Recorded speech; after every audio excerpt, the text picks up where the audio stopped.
بسم اللہ الرحمن الرحیم نحمده ونصلی علی رسولہ الکریم اما بعد قال النبی صلی اللہ تعالی علیہ وسلم اللہم ارحم خلفائی قالوا ومن خلفاؤك يا رسول الله قال الذين يروون أحاديثي ويبلغونها إلى الناس أو كما قال عليه الصلاة والسلام وقال النبي صلى الله تعالى عليه وسلم نذر الله امرأ سمع مقالتي فحافظها ووعاها وأداها كما سمع أو كما قال عليه الصلاة والسلام عن بهز بن حكيم عن أبيه عن جده أنه سمع رسول الله صلى الله عليه وسلم يقول في قوله تعالى كنتم خير أمة أخرجت للناس قال أنتم تتمون 70 أمة أنتم خيرها وأكرمها على الله تعالى رواه الترمذي وابن ماجه والدارمي وقال الترمذي هذا حديث حسن صدق اللہ مولانا العظیم وصدق رسولہ النبی الکریم۔ اس بابرکت محفل اور مجلس میں بیٹھنے والے خوش بخت، خوش نصیب، خوش قسمت میرے بھائیوں، دوستوں، عزیزوں، میں آپ کو یہ بتانا چاہتا ہوں اس مجلس میں بیٹھنے کے نتیجے میں اللہ تعالیٰ نے آپ کو کس عظیم رحمت سے نوازا ہے۔ ہمارے اکابر علماء دیوبند کی عظیم شخصیت حضرت انور شاہ صاحب کشمیری رحمہ اللہ، جن کو محدثین نے، علماء نے، اتقیاء اصفیاء نے سید المحدثین کا لقب دیا، معمولی شخص نہیں ہے۔ اللہ نے ان کو صحابہ جیسا حافظہ عطا فرمایا تھا، کمال کیا تھا۔ مصر میں تشریف لے گئے، ایک کتب خانے میں کتاب دیکھی، بہت پسند آئی، تقریباً 200-300 صفحے کی کتاب۔ ان بچوں کو یا تو علیحدہ کر دو یا خاموش کر دو یا ان کو باہر نکال دو تو بہتر ہے۔ جب 300 صفحے کی کتاب دیکھی، پسند آئی، ان سے درخواست کی یہ کتاب مجھے دیں، میں ہندوستان میں چھپوانا چاہتا ہوں۔ انہوں نے کہا ہم نے کتب خانے سے اس کتاب کو باہر کبھی نہیں نکالا، نہ نکالیں گے، کتاب تو نہیں مل سکتی۔ ایک رات مطالعے کے لیے، وہ بھی اسی کتب خانے کے اندر رہ کر آپ اس کا مطالعہ کر لیں، ایک رات کے لیے اجازت ہے۔ ایک رات اس کتاب کا مطالعہ کیا، 300-250 صفحے کی کتاب۔ ہندوستان میں تشریف لائے، اپنے ایک رات کے مطالعہ کی بنیاد پر اس کتاب کو چھپوا دیا۔ جب اس کتاب کو اس کتاب سے ملایا گیا تو ایک حرف کا فرق نہیں آیا۔ کتنا غضب کا حافظہ اللہ نے اس شخص کو عطا کیا۔ حضرت انور شاہ صاحب کشمیری اس علمی محفل مجلس کے بارے میں ایک خصوصی ارشاد فرماتے ہیں دین سے محبت کرنے والے، حدیث سے پیار کرنے والے خوش بخت مسلمانوں، اگر تمہیں رسول اللہ صلی اللہ علیہ وسلم کی حدیث کے درس میں بیٹھنے کا اللہ موقع دے دے، جیسے آپ حضرات کو اس وقت مدرسے کی برکت سے یہ موقع مل گیا، انتظامیہ کی برکت سے اور ہماری روحانی بیٹیوں کی محنت کے ثمرہ میں آج ہمیں اکٹھے بیٹھنے کا موقع ملا۔ اس موقع کے بارے میں ان کا بڑا عجیب ارشاد ہے اور احادیث کی روشنی میں خلاصہ نکالا۔ فرمایا اگر رسول اللہ کی حدیث کے درس میں بیٹھنے کا موقع مل جائے، بیٹھنے والے خوش نصیب لوگوں، ہرگز یہ خیال نہ کرنا کہ ہم کسی محفل میں بیٹھے ہیں، کسی بیٹھک میں بیٹھے ہیں، کوئی برادری کا پارٹی کا نظام ہے اس میں بیٹھے ہیں۔ فرماتے ہیں یہ مجلس جس میں آقا کی حدیث کی تلاوت ہو، درس حدیث ہو، یہ مجلس دنیا کی مجلس نہیں، یہ جنت کی مجلس ہے۔ اللہ کا شکر ادا کریں، اللہ نے ہمیں اس مدرسے کی برکت سے جنت کی مجلس میں بیٹھنے کی سعادت بخشی۔ اللہ اکبر کبیرہ۔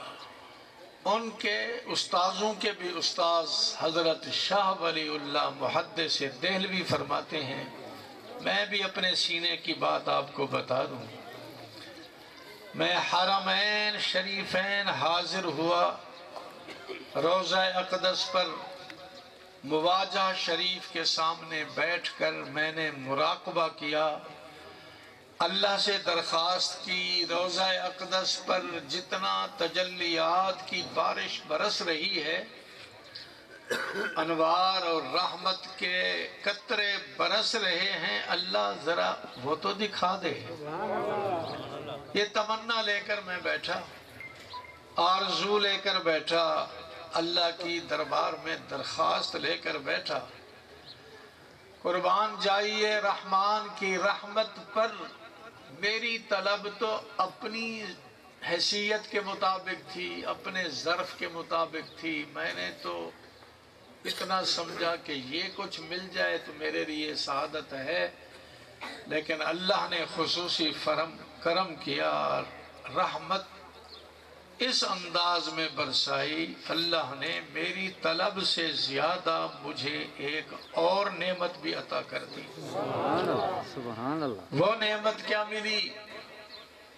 وہ انوار و تجلیات تو میں نے دیکھے جو برس رہے تھے، میرا ایمان تھا قرآن و حدیث کی روشنی میں، جہاں روضہ اقدس پر ہزاروں فرشتے ہر لمحہ اتر کر رحمت برسا رہے ہوں، کیا رحمت کا منظر ہوگا۔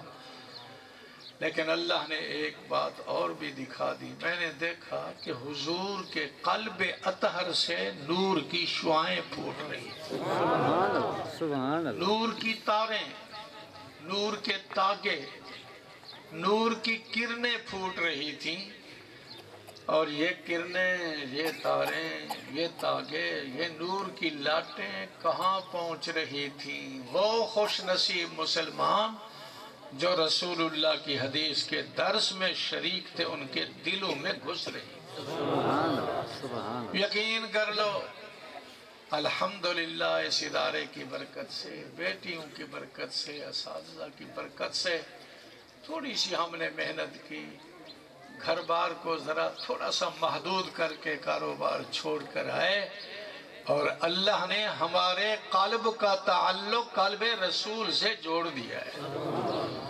یقین کر لو کہ ہمارے قلوب کا تعلق قلب رسول سے اس وقت جڑا ہوا ہے، اور وہاں سے آنے والے انوار، تجلیات اور نور کی کرنیں ہمارے دلوں میں گھس رہی ہیں۔ آپ کہیں کہ ہم تو دونوں آنکھیں کھول کر بیٹھے ہیں، ہمیں تو سپیکر کی تار تو نظر آ رہی ہے، سپیکر تو نظر آ رہا ہے، آپ نظر آ رہے ہیں، وہ تاریں ہم تو نہیں دیکھ رہے۔ دل میں شاید شیطان وسوسہ ڈالے، تو میں علماء کی بات نقل کرتا ہوں. ایک عالم فرماتے ہیں میاں یہ تمہیں اشکال رمضان شریف کے چاند کے بارے میں بھی پڑتا ہے. جب چاند دیکھ رہے ہوں تو کہتے ہیں نظر نہیں آ رہا، نظر نہیں آ رہا. بات رمضان کے چاند کی ہے، عید کے چاند کی نہیں. الحمدللہ عید کا چاند تو 10 نمبر اینک لگانے والے کو بھی نظر آ جاتا ہے کیونکہ سیویاں کھانی ہے نا. لیکن رمضان کا چاند بڑا باریک. تو وہ عالم دین کہتا ہے اذا لم ترب الہلال، اگر رمضان کا چاند تجھے اپنی آنکھ سے نظر نہیں آ رہا، فَصَدِّقُوا لِمَنْ رَأَوْهُ بِالْأَبْصَارِ، پھر اس مسلمان کی بات مان لو جو اپنی آنکھ سے چاند کو دیکھ رہا ہے، اس کی تصدیق کر لو. نہیں کرو گے تو روزے سے محروم ہو جاؤ گے. جیسے اس عالم نے نصیحت کی تجھے نظر نہیں آتا تو ان کی مان لو نا جن کو نظر. تو ہمیں تو نظر نہیں آ رہی وہ تاریں، لیکن اللہ کی قسم شاہ ولی اللہ نے تاریں دیکھی ہیں، گھستی ہوئی دیکھی ہیں. روزہ اقدس سے اٹھتی ہوئی تاریں دیکھیں، گھستی ہوئی تاریں دیکھیں، اور ان کے فرمان پر ہمارا اعتماد اور یقین ہے. جو کچھ انہوں نے دیکھا سچ دیکھا. الحمدللہ ہمارا تعلق اس وقت قلب رسول سے جڑ گیا. ایک اور نعمت بھی مل گئی، اور ایسی نعمت ہے ہم سارا کچھ بھی خرچ کر کے اس نعمت کا شکر ادا کرنا چاہیں، اللہ کی قسم نعمت کا شکر ہم سے ادا ہی نہیں ہو سکتا. وہ کیا نعمت ملی؟ میں نے حدیث کی تلاوت کی، مشکات شریف کی آخری حدیث کی تلاوت کی. آقا نے ایک آیت کی وضاحت کرتے ہوئے اپنے مبارک جملے اپنی امت کو بتلائے. یہ حدیث کے الفاظ جو ہمارے کان میں پڑے، پکی بات ہے، سچی بات ہے. کسی صحابی نے ان الفاظ کو حضور کے منہ سے سنا تھا. مدینہ منورہ میں، مسجد نبوی میں، روضۃ من ریاض الجنہ میں، کسی مقام میں بیٹھ کر صحابی نے ان الفاظ کو سنا. جو استاد سے الفاظ سنے وہ کیا بن جاتا ہے؟ شاگرد.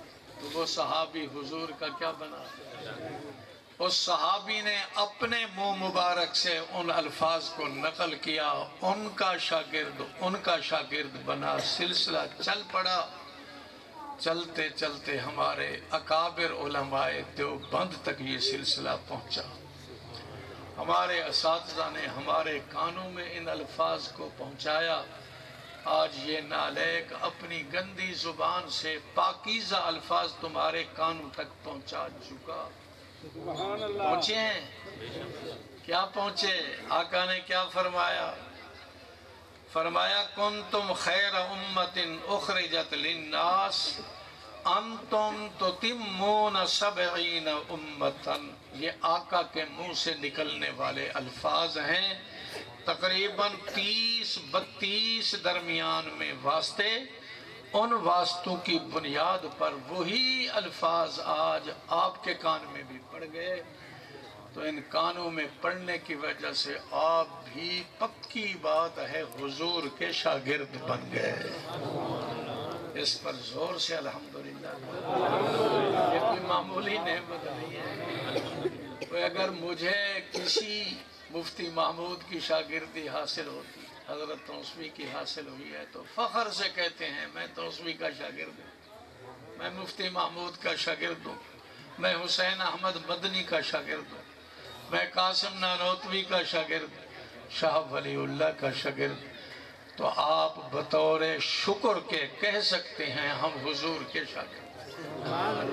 وہی الفاظ جو میرے آقا کی زبان سے نکلے تھے، وہی الفاظ جو صحابہ کے کانوں میں پہنچے، چلتے چلتے آج ہمارے کانوں میں پہنچ گئے. تو ہمیں کیا شرف مل گیا؟ شاگردی کا. کس کی شاگردی؟ اللہ کے رسول کی شاگردی کا شرف حاصل کیا. یا شاگرد بنے صدیق اکبر، فاروق اعظم، عثمان غنی، علی المرتضی، طلحہ زبیر، اور وہ تو براہ راست بنے، ان کا تو بلند مقام ہو گیا، اتنا اونچا مقام ہو گیا نا صحابی رسول کا، جس نے خود اپنے کانوں سے حضور کے الفاظ سنے، اس کا تو دنیا کا کوئی شخص مقابلہ کر ہی۔ میرے آقا نے فرمایا کون مقابلہ کرے گا؟ میرا ادنا صحابی اللہ کے راستے میں آدھا سیر جو خرچ کرے، بعد والا بڑے سے بڑا تقوی طہارت کا پہاڑ اللہ کے راستے میں سونا خرچ کرے، من ٹن نہیں، احد پہاڑ کے برابر سونا خرچ کرے، میرے ادنا صحابی کے آدھے سیر جو کا مقابلہ نہیں کر سکتا۔ یہ مقام تو کس کو ملا؟ اس کو جو براہ راست شاگرد ہے، ادنا شاگرد۔ یہ ادنا شاگرد کا مقام ہے تو پھر اعلیٰ شاگرد کا کیا مقام ہوگا؟ اعلیٰ شاگرد کون ہے؟ ابو بکر صدیق، اس کا کیا مقام ہے؟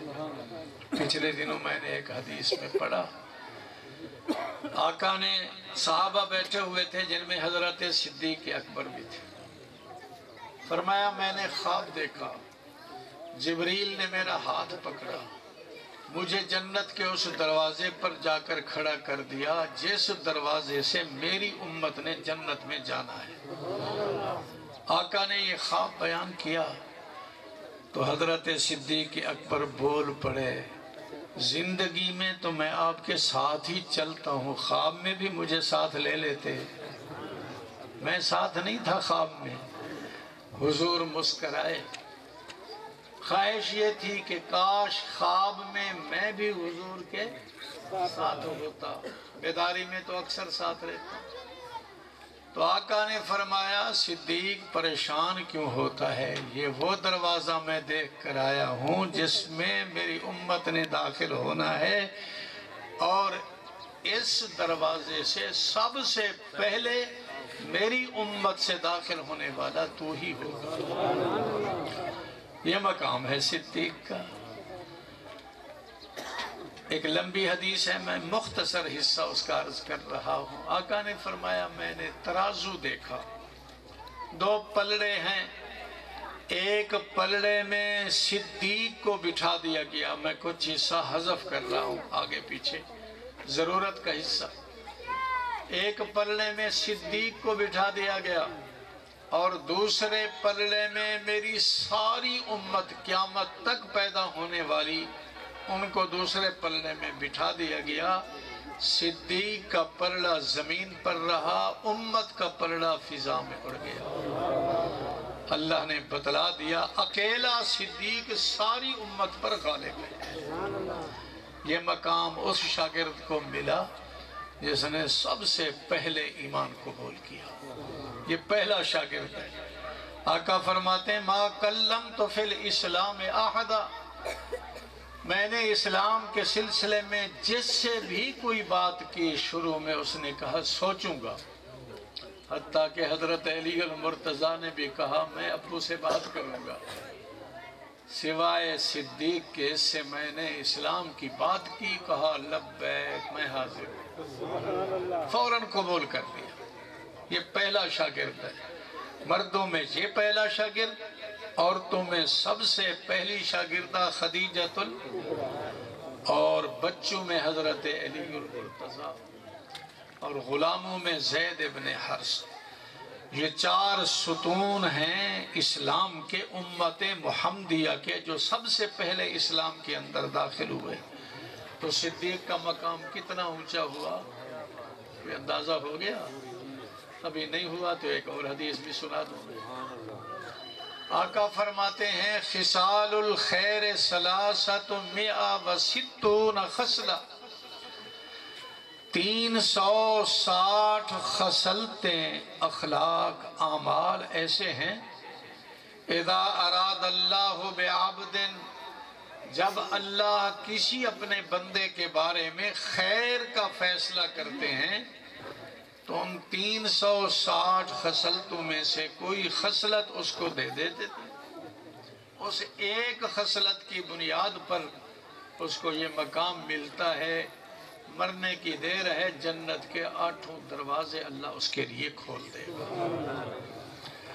آقا نے جب یہ ارشاد فرمایا، حضرت صدیق اکبر نے عرض کی، میری زندگی آپ کے سامنے ہے، ان 360 خصلتوں میں سے کوئی خصلت آپ میرے اندر بھی محسوس فرماتے ہیں، تاکہ میں اس حدیث کی بنیاد پر بھی اپنے کو جنت کا مستحق سمجھوں۔ صدیق نے ایک خصلت کا سوال کیا، 300۔ حضرت صدیق اکبر کے سوال پر آقا نے کیا جواب دیا؟ ایسا جواب ہے، سچی بات ہے، سچی بات یہ ہے کہ ہم خوشی میں اتنا خوش ہو جائیں کہ ہمارا کلیجہ ہی پھٹ جائے۔ آقا نے کیا فرمایا؟ ہنیئن لکا یا ابا بکر کلھا فیکا، صدیق تو ایک خصلت کا سوال کرتا ہے، اللہ نے 360 خصلتیں ساری کی ساری تیرے اندر جمع کر دی۔ نعرہ تکبیر، مصطفیٰ کے ہم سفر، مصطفیٰ کے ہم سفر، اکابرین علماء دیوبند۔ یوں لگتا ہے، یہ ہے تو میرا اپنا خیال، لگتا یوں ہے جنت پر قبضہ صدیق کا ہو، امت کا وہی فرد جائے گا جنت میں جس کی صدیق سے محبت ہو۔ وہ کیوں؟ یہ کہاں سے تم نے لے لیا؟ کہتے ہیں مجھے تو ایک حدیث سے یہی اشارہ ملتا ہے۔ ایک حدیث پاک میں آتا ہے جنت کے 8 بڑے بڑے پھاٹک ہیں، پھاٹک، دروازے۔ اس ادارے کو دیکھ کر بھی میرا دل چاہتا ہے میں جیسے دارالعلوم کبیر والا کے لیے دعا کرتا ہوں، اور میں ہمیشہ یہ دعا کرتا ہوں، یا اللہ ندی نالے سے کام نہیں بنے گا، رزق کے دارالعلوم کے لیے پھاٹک کھول جائے۔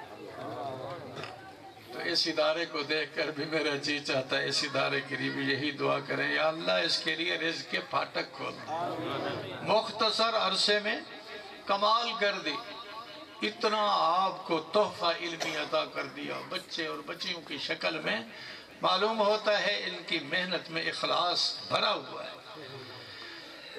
تو میں کیا عرض کر رہا تھا، 8 بڑے بڑے دروازے جنت کے، بڑے بڑے پھاٹک، بڑے بڑے ابواب، ان کا نام بھی ہے۔ ایک کا نام ہے باب الصلاۃ، خصوصی نماز سے محبت کرنے والے اس دروازے سے جائیں گے۔ باب الریان، روزے سے پیار کرنے والے، گرمی سردی کی کوئی پرواہ نہیں، روزہ روزہ چاہے گرمی میں ہو یا سردی میں۔ آج کل تو مسلمان مشورہ دیتے ہیں کاش کہ روزہ سردی کے موسم ہی میں متعین ہو جاتا تو اچھا تھا، اللہ کو مشورہ دے رہے ہیں۔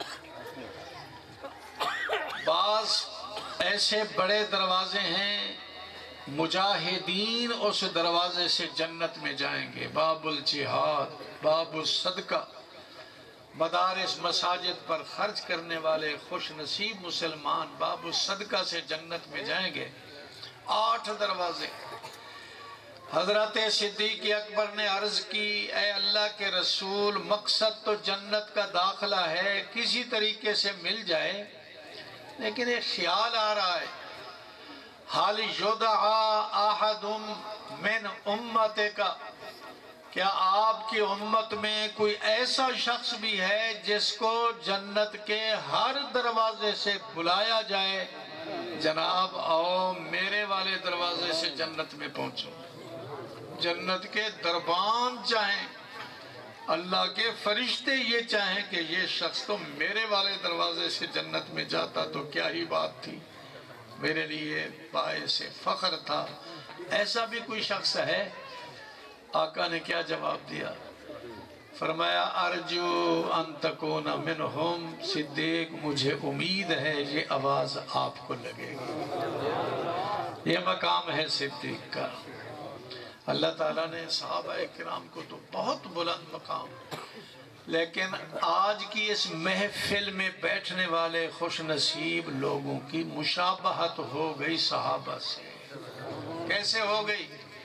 حضور نے جب یہ الفاظ بولے ہوں گے، صحابہ کی مجلس، کوئی سامنے کوئی آگے کوئی پیچھے کوئی دائیں کوئی بائیں، یہی ماحول ہوگا، افراد تھوڑے یا زیادہ، اس مجلس کی بھی پوری کی پوری مشابہت ہو رہی ہے مجلس رسول سے۔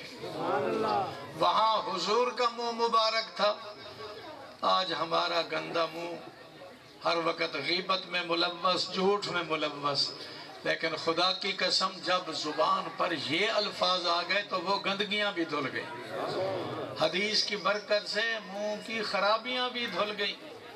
آپ نے اس منہ سے ان الفاظ کو سنا جن الفاظ کو آقا نے صدیق کے سامنے ڈالا، ابو ہریرہ کے سامنے ڈالا، دوسرے صحابہ کرام، تو ہماری یہ مجلس مشابہ ہو گئی صحابہ کی مجلس۔ اور مشابہت کا کیا اثر ہوتا ہے؟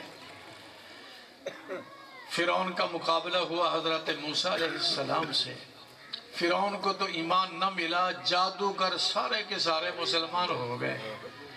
حضرت موسیٰ علیہ السلام نے درخواست کی، اللہ سجا تو تھا میدان فرعون کے لیے کہ اس کو ایمان ملے، وہ خبیث تو اسی طرح سرکش رہا، مغرور رہا، اس کو تو ہدایت نہ ملی، ان ساحرین کو کیسے ہدایت مل گئی؟ آپ اگر فضل اس طرف متوجہ کر دیتے تو اس کو بھی ہدایت مل جاتی۔ تو اللہ نے جواب میں بڑی عجیب بات فرمایا، میرے کریم، یہ جادوگر جو ہزاروں کی تعداد میں آئے تو آپ کے مقابلے میں، لیکن ان کے دلوں میں ایک بات پیدا ہوئی کہ ہم موسیٰ جیسا لباس پہن کر جاتے ہیں، تو انہوں نے آپ جیسا لباس پہن کر میدان میں اترے، مقابلہ کیا۔ چونکہ میرے محبوب کے لباس کی مشابہت ساحرین نے اختیار کی، میں نے اس مشابہت کی لاج رکھتے ہوئے ان کو ایمان دیا۔ یہ مشابہت کا اثر ہے۔ اللہ ہم یہی درخواست کرتے ہیں، ہم بہت دور ہیں، 1450 سال گزر گئے، لیکن مشابہت ہم اختیار کر رہے ہیں اس مجلس کی برکت سے، اسی کی لاج رکھتے ہوئے جیسے تو نے صدیق کے لیے فیصلے کیے، ہمارے لیے بھی رحمت کے فیصلے۔ یہ سعادت بھی ہمیں مل گئی، اللہ نے بہت سعادت نصیب فرمائی۔ ہماری بچیاں جنہوں نے مشکات شریف پڑھی ہے، یہ 2 کتابیں ہیں۔ اصل میں اس کتاب کے مصنف نے پہلے ایک کتاب لکھی جس کا نام تھا شرح السنہ، کتاب کا نام۔ جب لکھنے سے فارغ ہوئے تو خواب میں آقا کی زیارت نصیب ہوئی، اور آقا نے یہ جملہ ارشاد فرمایا، اس شخص کو جس کی کنیت ابو محمد ہے اور نام ابن مسعود، غالباً محمود ابن مسعود ہے، ان کو ارشاد فرمایا آقا نے، احیاک اللہ کما احییت سنتی، اللہ آپ کو تر و تازہ رکھے ساری زندگی، تو نے میری حدیث کو تازہ کر دیا، کتاب لکھ کر میری حدیث کو زندہ کر دیا، اللہ آپ کو زندگی عطا کرے۔ بیدار ہو گئے، شکر ادا کرنے کے لیے ایک دوسری کتاب لکھ دی، اس کتاب کا نام ہے المصابیح۔ 4434 احادیث اس کتاب کے اندر انہوں نے جمع کر دی، اس خطاب اور اس خواب کی بنیاد پر جو اللہ کے پاک پیغمبر نے ان کو دعا کے طور پر فرمایا۔ 4434 احادیث کا یہ مجموعہ سامنے آیا تو ایک اور ان کے شاگرد یا ان کے ساتھی کو شوق اٹھا کہ یہ بھی دین کا خادم بن گیا، میں بھی کچھ خدمت کر لوں۔ انہوں نے اسی کتاب کے اندر 1500 احادیث کا اضافہ کر کے ایک اور کتاب لکھی اور اس کا نام رکھا مشکات المصابیح۔ جس کتاب کو ہم پڑھ رہے ہیں، بچیاں پڑھ رہی ہیں، اس کا نام ہے مشکات المصابیح۔ مشکات کا معنی ہے جالا، مصابی کا معنی چراغ، یہ نام اس لیے رکھا کہ میری کتاب تو صرف جالا ہے، اصل میں تو چراغ میرے لکھنے والے کی ہے، اسی کی روشنی پھیل رہی ہے۔ اس کی آخری حدیث ایک آیت کی تفسیر میں آقا نے بیان کی۔ آیت کون سی؟ فرمایا کنتم، کیا الفاظ ہیں بھائی، کنتم خیر امت اخرجت للناس، اللہ نے فرمایا امت محمدیہ کو تم بہترین امت ہو، اللہ تعالیٰ نے تمہارا ظہور کیا ہی اس لیے، تمہیں پیدا ہی اس لیے کیا کہ تم لوگوں کو نفع پہنچاؤ۔ یہ میرے آقا کا فرمان ہے۔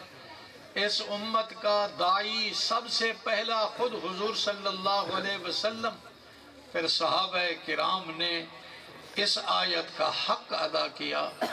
حق ادا کرنے کے لیے حضرت عمر نے فرمایا کوئی شخص اس آیت کا مصداق اس وقت تک نہیں بن سکتا، کون سی آیت؟ وہ امت ہو جس کو لوگوں کے نفع کے لیے نکالا گیا، کوئی شخص اس آیت کا مصداق اس وقت تک نہیں ہو سکتا جب تک اللہ کی دو شرطوں پر عمل نہ کرے۔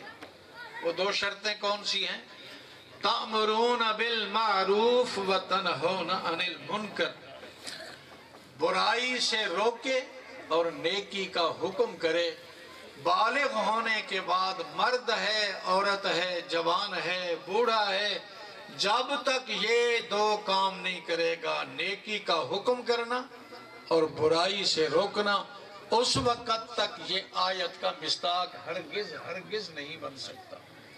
حافظ ابن کثیر فرماتے ہیں من لم یتصف بہذا، جو بد نصیب کھانے پینے میں لگا ہوا ہے، کمانے میں لگا ہوا ہے، حل چلانے میں، تجارت کرنے میں لگا ہوا ہے، نہ اپنے گھر میں امر بالمعروف کر رہا ہے، نہیں عن المنکر کرتا ہے، نہ اپنے پڑوس میں، نہ اپنے دوستوں میں، اس کی زبان گنگ ہے، کسی کو نصیحت کرنے کے لیے تیار نہیں، تو حافظ ابن کثیر فرماتے ہیں قرآن و حدیث کی روشنی سے پتہ چلتا ہے خطرہ ہے کہیں اللہ اس کو یہودی نہ بنا دے، اللہ اس کو نصرانی نہ بنا دے، اور اس آیت کا مصداق نہ بنا دے۔ لعن الذین کفروا، جو یہود و نصارہ حقیقی واعظ و نصیحت سے محروم رہے، اللہ کی ان پر لعنت گزری۔ یہ شخص جو امر بالمعروف بالکل نہیں کرتا، کسی برائی کو دیکھتا ہے، اگر برائی کو روکنے کی طاقت موجود ہے، طاقت امر بالمعروف کریں گے، نہیں عن المنکر کریں گے، اور پھر اس کے بدلے میں جتنا بھی بڑی سے بڑی مصیبت آئے اس کو برداشت کرنا، یہ پیغمبر کی سنت ہے، اور آقا نے برداشت کا حق ادا کیا۔ مکہ میں، طائف میں کیا کیا حق ادا کیے۔ حضور کے سر پر گند پھینکا گیا، چہرے کو زخمی کیا گیا، جوتے خون سے لت پت ہو گئے، بے ہوشی کی کیفیت میں ایک درخت کے نیچے آ کر آرام کیا، سکون کیا۔ صحابہ کرام سے یہ حالت دیکھنے کے قابل نہ رہی، عرض کرتے ہیں ان کے لیے بد دعا تو کر دو یا رسول اللہ۔ آقا نے فرمایا لم ابعث لعانا، اللہ نے مجھے بد دعا کے لیے پیدا ہی نہیں کیا، میں کیسے ان کے لیے بد دعا کروں۔ جب صحابہ نے بہت مجبور کیا تو آقا نے ہاتھ اٹھائے، صحابہ نے سمجھا کہ شاید بد دعا کریں گے، لیکن احادیث کی روشنی میں ایک شخص نے اس کا خلاصہ نکالا، دعا مانگی۔ صحابہ خوش ہو رہے ہیں، مانگیں گے بد دعا، لیکن آقا نے کیا کیا؟ دعا مانگی، الہی قوم کو چشم بصیرت دے، الہی قوم کو چشم بصیرت دے، الہی رحم کر ان پر، ان کو نور ہدایت دے۔ وہ بد دعا کی امید لگا کر بیٹھے ہیں اور آقا ہدایت کی دعائیں فرما رہے ہیں۔ دعا مانگی، الہی کوہسارے طائف کے مکینوں پر پھول برسا، ان پتھر والی زمینوں پر۔ جنہوں نے پتھر مارے، اے اللہ اس کے بدلے میں تو ان کو رحمت کے پھول عطا فرما دے۔ سکیمیں اس طرف سرکار کو ایذا کی ہوتی تھی، ادھر چشمان رحمت آسیاں کے غم میں روتی تھی۔ ارادہ تھا یہ اس جانب کہ محمد کو مٹا ڈالیں، ارادہ تھا یہ اس جانب کہ امت کو دوزخ سے بچا ڈالیں۔ حضور صلی اللہ علیہ وسلم نے مشقتیں جھیلی، لیکن بد دعا نہیں بلکہ دعائے ہدایت کرتے رہے اور عذر بھی پیش کیا۔ فَإِنَّهُمْ لَا يَعْلَمُونَ۔ اللہ یہ تقریر جو پہنچا رہے ہیں بیچارے بے خبر ہیں، ان کو ہدایت دے دے، بے خبری میں یہ مجھے تکلیف پہنچا رہے ہیں۔ تو صلی اللہ علیہ وسلم نے دعوت بھی دی اور دعوت کے اندر ظلم کو ستم کو برداشت بھی کیا۔ یہی تعلیم دی امت کے ہر فرد کے ذمہ لازم ہے۔ اگر کنتم خیر امت اخرجت للناس کا مصداق بننا چاہتا ہے، امر کرتا رہے، نہیں کرتا رہے، اور جو ظالم ظلم کرتے رہیں ان کو برداشت بھی کرتا رہے۔ انشاءاللہ پھر مرنے کی دیر ہے، موت کے وقت ہی بشارت شروع ہو جائے گی۔ اللہ کی طرف سے یہ بشارت آئے گی، ایتھا النفس المطمئنہ، اے ایمان پر مضبوط ہونے والا روح، جلدی کر پنجرائے جسم کو چھوڑ، رحمت تیری انتظار میں ہے۔ اللہ کی رحمت انتظار میں ہوگی، یہ اللہ سے راضی ہو کر جائے گا، اللہ اس سے راضی ہو چکا ہے۔ دعا یہی ہے، کوشش یہی ہے، ہم بھی خیر امت کا مصداق بنیں، اور اسی وقت بنیں گے اپنے ماحول میں کوئی برائی دیکھیں پیار سے روکیں، غصے سے نہیں، اپنے کو کمزور سمجھ کر، اس کو عزت والا سمجھ کر اس کو ہدایت دیں۔ اگر اپنے کو بڑا سمجھ کر ہم نے ان کو برائی سے روکا تو وہ کبھی نہیں روکے گا۔ اپنے کو ذلیل سمجھ کر، اس کو عزت والا سمجھ کر اس کو راہ راست پر لانے کی کوشش کریں گے، ہو سکتا ہے ہماری کوشش کے نتیجے میں اس کو ہدایت مل جائے۔ اللہ ہم سب کو اس کی توفیق عطا فرمائے۔ تو یہ بچیوں کے لیے سعادت مندی کے لمحات، اور آپ کے لیے بھی اللہ تعالیٰ نے اس مجلس کی برکت سے 3 نعمتیں عطا کر دی۔ ایک تو ہم حضور کے شاگرد بن گئے، دوسرا صحابہ کی مجلس کی مشابہت ہمیں نصیب ہو گئی، اور بعین ہی وہی الفاظ ہمارے کان میں پڑے جو صحابہ کے کان میں پڑے تھے، وہ براہ راست شاگرد بنے۔ ہم 30 واسطوں سے حضور کے شاگرد بن گئے۔ اللہ تعالی ہمیں صحابہ کی محبت بھی نصیب فرمائے، اور علماء جو درمیان میں واسطہ بنتے رہے، اللہ ان کی محبت اور ان کی اتباع نصیب فرمائے۔ وآخر دعوانا الحمدللہ رب العالمین۔ اللہم لا نحصی ثناء علیک انت کما اثنیت علی نفسک، اللہم صلی علی سیدنا و مولانا محمد مبارک وسلم۔ یا اللہ جتنے احباب بڑی دیر سے بیٹھے ہیں، صرف اور صرف آپ کی محبت، آپ کے پیغمبر کی محبت اور دین اسلام کی محبت کی بنیاد پر یہاں تشریف فرما ہے، اے اللہ ایک ایک لمحہ کو قبول فرما لے۔ یا اللہ ان کے بیٹھنے کو قبول فرما لے۔ اے اللہ وہی ثمرات عطا فرما جو صحابہ کے لیے مرتب ہوئے۔ اے اللہ ہماری مشابہت ہے صحابہ کرام سے، ہمیں بھی مشابہت کے ثمرات نصیب فرما دے۔ ہماری بچیاں جنہوں نے مشکات شریف پڑھی، ان کو علم با عمل اخلاص والا نصیب فرما دے۔ اے اللہ ان کے والدین اعزاء اقارب بڑے خوش قسمت ہیں، ان بچیوں کو با عمل ہونے کے بعد ان کی سفارش کی برکت سے خاندان کے 70 آدمیوں کی بخشش کا فیصلہ ہونے والا ہے۔ اے اللہ سب کے لیے بہتر فیصلے فرما، اس ادارے کو ترقیات سے نواز دیجئے۔ یا اللہ اس کے ظاہر کو دیکھ کر، اس کے باطن کو دیکھ کر، علمی محنت کو دیکھ کر دل باغ باغ ہو رہا ہے۔ اے اللہ قرب و جوار کے اہل اسلام اہل خیر کو اس کی محبت نصیب فرما۔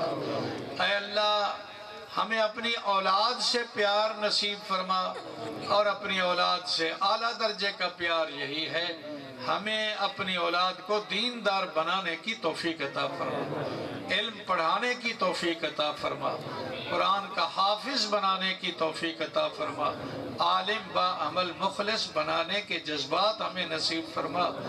جو حضرات اس ادارے میں محنت کر رہے ہیں ان کی محنت کو قبول فرما، جو مدد کر رہے ہیں ان کی جان مال عزت آبرو میں اضافہ فرما۔ صلی اللہ تعالی، جتنا مرضى ہیں شفا عطا فرما، بے اولادوں کو اولاد نصیب فرما، رشتوں کی وجہ سے پریشان لوگوں کے رشتے بہتر جگہ میں منتخب فرما دے۔ اے اللہ، جو جو ہمارے دل میں خیر کی تمنا ہے اس کو پورا فرما، جو مانگا وہ عطا فرما، جو نہیں مانگ سکے اور ہماری ضرورت ہے وہ بھی ہمیں عطا فرما، رحمتک یا ارحم الراحمین۔